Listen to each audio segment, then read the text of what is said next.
every week I do this.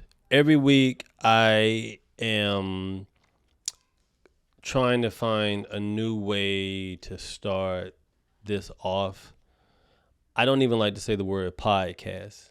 I don't like to say the word podcast because everybody has one, everybody's doing one. It's too much of everything. It's honestly too much of everything. But surprisingly, it's not enough of things that we really need. But there's way too much of stuff that we do not need at all. But we can't have that conversation because in some dark, twisted way, the excess amount of stuff that we have somehow is obstructing your desire. And God knows we can't obstruct desire. I'm going on a tangent already. You're listening to Just Killing Time. I'm Moranzio Vance. This is week 4 of what I promised to be consistent with. I was doing them on Tuesdays. I'm an artist. I have moments where I don't feel creative. I have moments where I'm not inspired. I have moments where I'm stressed out about other things that don't allow me to think about how to be creative. I'm also struggling with trying to figure out a way to survive, live without leaving a carbon footprint where I have to sell you a product in order for you to support what it is that I'm offering. Like, is it necessary to have something tangible? I don't mind doing it, but also is it necessary for there to be an extra exchange? Like, I do this, you come see it, or you listen to it, you share it with other people if you support it and you like it, and then you come back for more. But there's a third transaction where I offer this, you enjoy it, that's the end of the transaction. You say, I like that, here's something for that. But then I'm like, yo, I got t-shirts and coffee mugs and water bottles and bike chains, whatever, chokers, whatever, as an extra thing. Like I said, I don't mind doing it. I already have stuff, but I just want to contribute less to the amount of stuff that's already here. So I'm going to take my time this week. Hopefully I'll still have the energy that I normally have when I'm like really like pow, pow, pow, trying to get the stuff out. I don't talk as fast on stage when I'm performing as I do when I do the podcast. Primarily because I want it to stay interesting. I want you to enjoy what it is that I'm doing. I also want to enjoy it too, and I don't want to make it seem performative. Like, I don't want to make you think that I'm up here like tap dancing to sell something. If I got a tap dance to sell it, it ain't worth selling, or there's something missing, right? You don't put Bentleys on the rim unless you're insecure. You don't, certain things you don't do if you already are or have things that would make you say, there's no need to do that, right? I said I'm going to start this thing called Kitchen Confidential. I'm going to tell you a story, tell you something about comedy, tell you something about the comedy world, how it works, things that go on, what I have seen, all of what I have seen, all of what I have seen and experienced. I'm not doing this one time I heard or whatever, seen with my own eyes, heard with my own eyes, experienced, feelings, perspective, right? I'm going to tell you a story about the time, shout out to my editor, Ian and Dawn, for helping me put this stuff together. I talk. I'm long-winded. This is my 4th time trying to record this podcast because I'm trying to get it right, but I also want to enjoy it, and I also want people to understand that there's a bigger setup. This episode is happening. It's going to be a huge grand finale. I promise you it's going to be a huge grand finale. Okay, so when I first started doing comedy, some of the ways that I would go about getting work would be to go on the internet, to every comedy club in the country to see who was headlining. If I knew the headliner, I would reach out to the headliner personally and say, hey, can I work with you? I see you're going to be in this city. I see you're going to be at this club. Do you have a feature? The feature is the person that comes on before the headliner goes on stage. The feature is brought up by the host. We'll get to that. Put a pin in it. I said, can I feature for them, right? Some people will say, I already got a feature. Some people will say, the club already has the feature booked. Some people will say, I don't know, man, you got to call the club and find out. When people say you got to call the club to find out, they know that some random comic calling to say, hey, so-and-so said I could feature for them. They're not taking your word for it. You know how many comics probably call and do that? That's lazy. That's somebody who doesn't want you to work with them, or they're selfish and don't care. You know, they're not worried about you trying to get there, even though they had to go through the same thing at one point. That's a conversation for another time. Then you have people that'll say something like, I've had people tell me they don't want me to feature for them. And it's not because I'm not funny. Some people don't want to work. Some people didn't want to deal with the fact that I'm not going to talk about whatever they're going to talk about, because whatever they were going to talk about was definitely way more ignorant than what I was going to talk about, because what I was going to talk about wasn't going to be ignorant. So I've had to deal with that. But this one particular time, just for time constraints is time constraints, when you're like, I'm trying to rush to get to it, or we don't have a lot of time. So there was this one time I reached out to a friend. I was like, hey, I see you're going to be at a club that's in Miami. This is a month and a half, probably a month. I know at least a month in advance. And the reason I reached out so soon, when you feature, when you host, unless you are working with somebody who has the money, is willing to pay for you to fly and travel with them to a show, you have to pay for your own flight. Plenty of headliners know what it's like to come up in the ranks and not have anybody look out for them, or not have anybody pay for their plane ticket, or not have anybody pay for their hotel, or not have anybody pay to make sure they can eat at the comedy club that they're performing at. Like, they know that, but then there's still people that don't care. They're like, I had to go through it, you had to go through it, right? Because that's what you do, right? You just pass down abuse. So I reached out to the person and I said, yo, you're going to be at this club in Miami. Can I feature for you? I've worked with this person before. I know this person personally. This person supposedly is a friend. And I reached out to him. He was like, oh, man, let me look into it. Let me see what's going on, right? I said, cool, get back to me. A week go by. I still haven't heard anything. Time is ticking because the club date is Memorial Day weekend in Miami. Tickets been sold out 2 years ago. I'm hoping that I can find a ticket down there, right?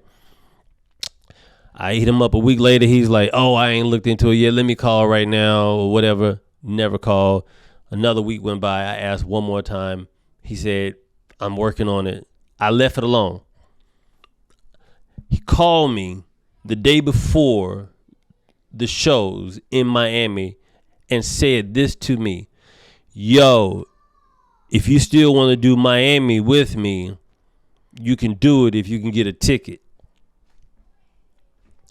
I love comedy. I don't love the fame that comes along with it. It's nice to get paid for what I do. I don't need to be on the side of a bank. I don't need to have a billboard with my big white shiny teeth. I don't need to sell burgers. I don't need to do any of that to feel fulfilled and offer people quality commentary, storytelling, the griot that I am.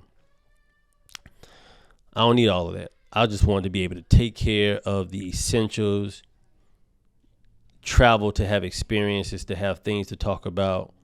I don't need to own a bunch of stuff. That sounds crazy. So I hit the person up. The person hit me up and was like, yo, you could do it. I love comedy so much. I say to myself, yeah, I'll do it. Not thinking, there's no way in hell, Moranza, you're going to find a plane ticket to Miami, Florida and get down there by Thursday and still have money to exist. I was at the job that I was currently working at the time. It was a job where we played DVDs of movies that were going to come out or TV series that they were going to put on Blu-ray or DVDs, and we had to play them on different DVD players to make sure they all function the way they're supposed to function. That was my job. That was a job where I showed up, I got paid when I showed up. Like I was guaranteed money, documented, going to show up. Because I love comedy, I wanted to be seen. I wanted to let people know that I do comedy. I wanted to get around. I didn't go to Miami because I love Miami. Little known fact, I don't like Miami. It does nothing for me. I don't like heat. I hate humidity. I don't like the civil war between the Cubans down there. It's really weird. It's really weird, that whole civil war thing with dark-skinned Cubans and light-skinned Cubans. It's really weird, but that's weird. Miami is also extremely poor in a lot of areas. It looks sexy, though. It has a nice filter. California, Los Angeles, and Miami have the best filters in the world. If Instagram got an inspiration to do filters from any place, they got it from Los Angeles and Miami, because those are two of the places that try to make it look like it's not as bad as it really is here. New York said, fuck a filter. This is what it is. So I go on Priceline to get a plane ticket. I can't find nothing flying into Miami. Can't get into Miami. Cannot get into Miami under $1,000. I'm not about to pay $1,000 for a plane ticket because I'm a feature. And the feature only makes $100 a show if you are playing a franchise comedy club, right? The A clubs are the franchise clubs. Mostly they dominate. B clubs are like one or two mom and pop things, whatever. And the C clubs are in strip malls next to Fantastic Sam's, right? Or in a shopping center that, and the club is a Carl's Jr. now. Like, I mean, it used to be a Carl's Jr. Now it's a comedy club, right? Because they didn't have enough money to tear it down and build up a comedy club. They just makeshift a Carl's Jr. into a comedy club, and apparently taking orders too for more jokes on the side. So I can't get into Miami. The ticket, I'm only making $700 because it's 7 shows. I'm only making $700 because it's 7 shows. I'm getting paid for my show on Thursday. I'm getting paid for 2 shows on Friday, 3 on Saturday, and 1 on Sunday. 7 shows, $100 per show. The person that hosts, and then the person they bring up after that is the feature. Most features make $100, and that has been the going rate for being a feature since I have been going on the road and getting paid professionally, and that was in 2004. 2004, features were making $100, not getting paid, not having their flight paid for, sometimes not having their hotel paid for, not having their gas paid for, no transportation paid for. 100 American dollars is what every feature you've ever seen perform make, unless they are working with a headliner that knows that you are making trash money and they give you some extra on the back end if they sell out a whole bunch of shows, because some features have managers, and some managers that manage features will still take a percentage of their features money even if they did not book the feature for that gig. That means 10% of that $100 goes to a manager who basically says, this is my client. If they book something, if they make me money, that's my client. If they do not, then I have a very poor choice in artistic talent because I can't make any money off this chattel. Gotta breathe, man. I'm learning how to meditate. I'm learning how to meditate. I'm meditating more. I try to teach my son how to meditate. I really got into meditation because you have to slow down the conveyor belt in your head and look at everything that's going across that conveyor belt to decide whether or not it's worth your time. So anyway, $100 a show. I'm making $700. I can't get into Miami under $1,000. The next best place is for me to fly into Fort Lauderdale. I find a plane ticket into Fort Lauderdale, Florida, Memorial Day weekend on Priceline for $685, and I bought it because I want to do comedy. I want to be in front of people and tell these stories, point out these contradictions, make art uncomfortable, disturb the peace, tell stories. That's all. I paid $685 for a plane ticket to go to Miami, Florida, after I just emptied my bank account because I'm hoping the least I can do is make back what I spent on the ticket so I'll have enough money to cover my rent, because that's all I had in the bank was my rent. Flying to Fort Lauderdale. I tell the club I got to fly into Fort Lauderdale because I can't get into Miami. They said, okay, we'll send you a car. I get in the car, limo driver, very professional, very chatty about things he probably shouldn't have been saying, because I tell him where I live, I tell him who I know, and he's like, oh, I just had so-and-so in the car with me last week. I was like, oh, okay, that's my boy or whatever. Maybe, I don't know. And he was like, yeah, he told me to go back and get his girlfriend from the airport. And I said the girl that I thought this guy was referring to, and he was like, no, that's not his girlfriend. And I was like, I know, because I said his wife's name. He's not supposed to have a girlfriend, sir. You should probably stop talking, right? But he's professional. Drives me to the hotel. It's a comedy condo. A lot of comedy clubs have comedy condos. That's cheaper than putting a comic in a hotel every week. Not every city has a comedy condo.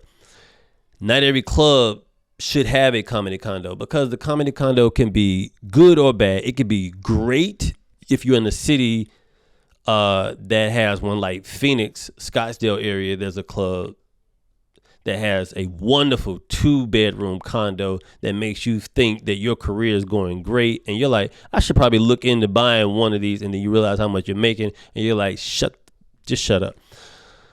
Then you have comedy condos where you say to yourself, they must really not like me or don't think I'm going to sell any tickets, because I have stayed in some comedy condos that have made me question whether or not I wanted to continue to do comedy.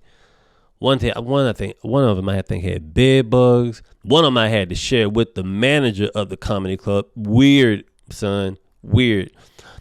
So they drive us to this comedy condo that was inside of a condominium place. It was dope. It's just tall, high-rise condominiums or whatever, with a balcony. Beautiful. Definitely beautiful. Open up, wake up in the morning, you can see the ocean, the sun. It's beautiful, right? The worst shows I've ever had in my life. I paid $685 to fly to Miami Memorial Day weekend to have the worst show in the top 5 worst shows of my life in Coconut Grove.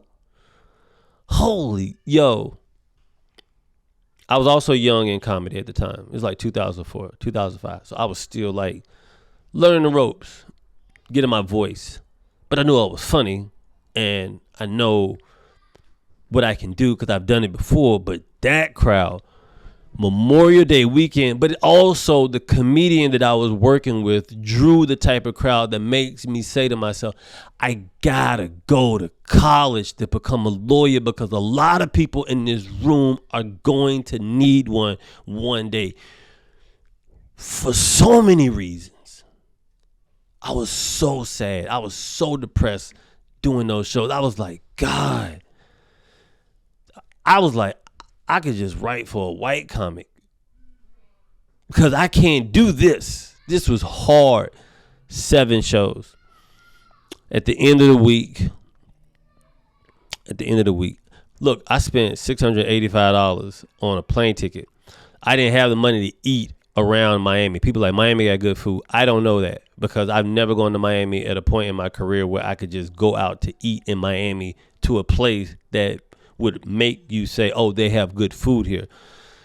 Most feature comics, host comics, also depending on the headliner, we eat at the comedy club. And what we do is we sleep until noon and we order food from the comedy club the night before. We eat a meal there and then we order a second meal and we take that meal back to the hotel. We sleep until noon. That way we don't have to worry about eating breakfast. Eat what we got from the comedy club the night before for our lunch. That holds us over until we get back to the comedy club that night to have dinner. There's no extra in between. You don't make enough money to be nice to yourself on the road.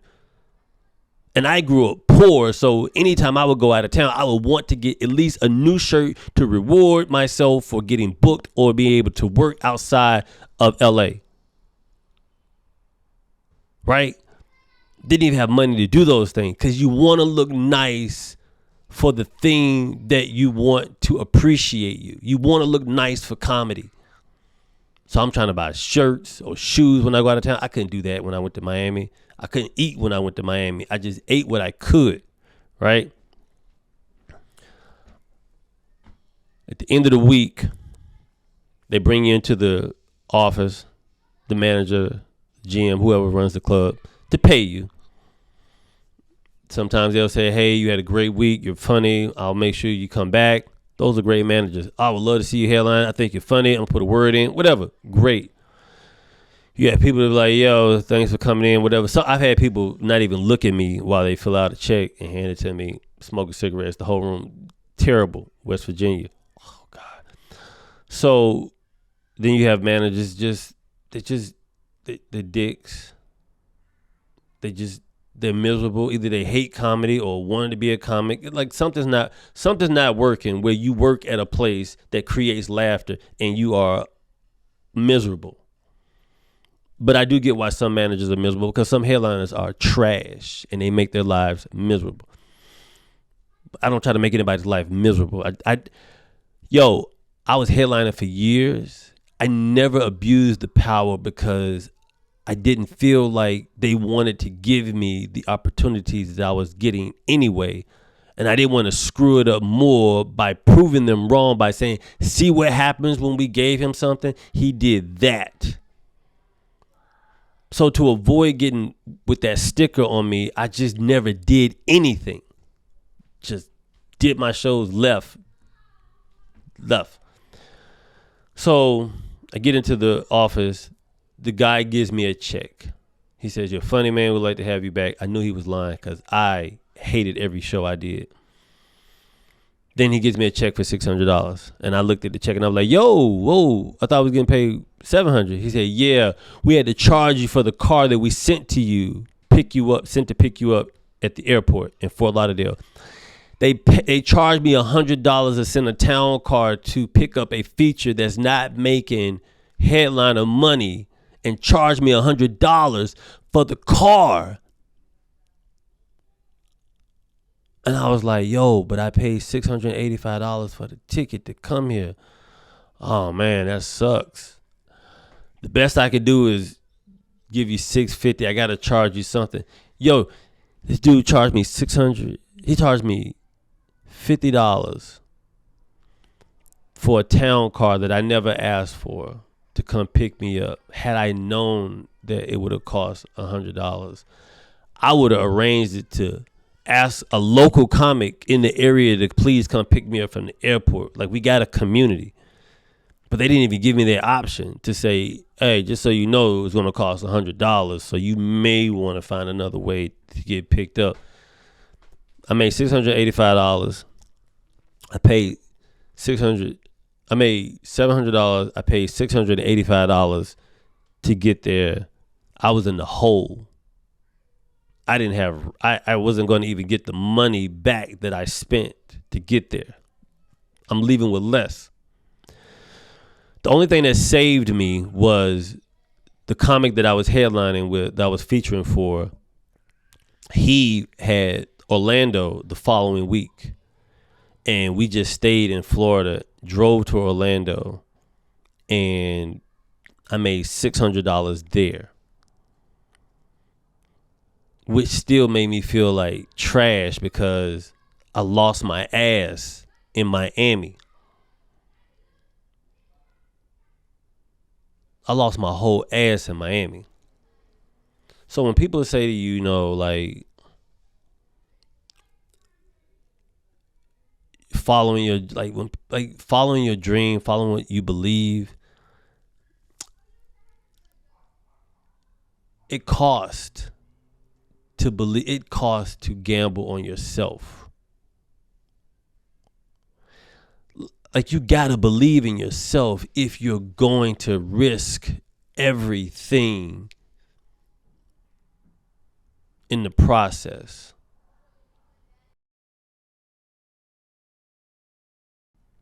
I made a decision that I was going to figure out a way to exist in this world without having to do the things that everybody that came before me did, to live a full life, because not a lot of people that I come from lived a full life, like enjoyed life, like they had some obstacle to deal with, racism or poverty, whatever it is. I decided I'm not going to live life like that. And it's a decision I made. And I basically said, I'm not going to fall in line. I don't want to do the get up, go to bed, get up, go to bed, get up. I don't want to do that.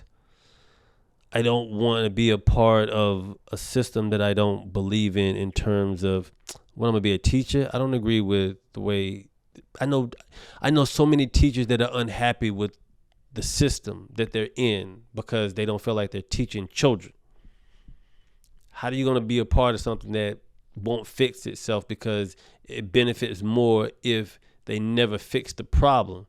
You don't fix problems. You patch them up, because if you fix problems, there's no return. We can go on for days about that. But I came up with a system. I've been working on trying to create a system to say, look, essentially what any artist is telling you is they want to fly. I don't know how it's going to happen. Some people know how it's going to happen. Some people actually fly.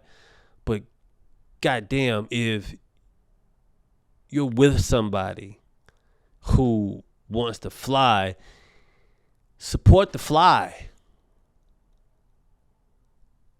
Support the flying. I think my light is on. Yeah, I think the light is on. I'm coming back in the frame. Support people that want to fly. Why would you not want to support somebody that wants to fly? Why would you want to just stay on the ground? It's boring on the ground. The ground is extremely boring. But flying, swimming, moving in between dimensions, that's something else. So just know that it costs sometimes to do the road. It takes a lot to get on these stages. We do not make a lot of money. Unless you are a star or you are tethered to a star, there is no retirement plan for comedy. Comedy is like drug dealing. You can't retire from it unless you make some money and then invest it in someplace else, because to stay relevant for years, that's when you have to fight to stay relevant. That's when desperation seeps in. I don't have that in me. Just know that it costs money to do the road. This is one of those comedy confidential road stories I'm sharing about the things you go through. I spent $685 to make $650 to make $600. I'm still like struggling to make ends meet. It's like, and then it's like when you miss an episode of a show before they had reruns, you were lost. like you just fall behind. When you try and you don't succeed, you fall behind because nobody supports the try. Nobody supports the effort. People just want successes and proof that, you believe in yourself or that the shit you're talking is worth believing in. This goes into a blog I'm going to write. Support the blog when the blog comes. It's called Eat Emotionally, available today. I don't know if we're going to put it in that one or something else, but it's going to be in the blog. But that's the podcast. I'm weird with this. Just look, if you like the podcast, great. Tell somebody about it. Share it. Download it. Recommend it. Do the number thing, push the button, make a heart, whatever it is, send some cash, whatever you want to do to support it if you like it. It's just, it's a lot, fam. It's really a lot. I'm having a breakdown right now because I'm extremely uncomfortable because it's like every week I got to do this. Every week. But I'm doing it. I'm doing it. Thank you.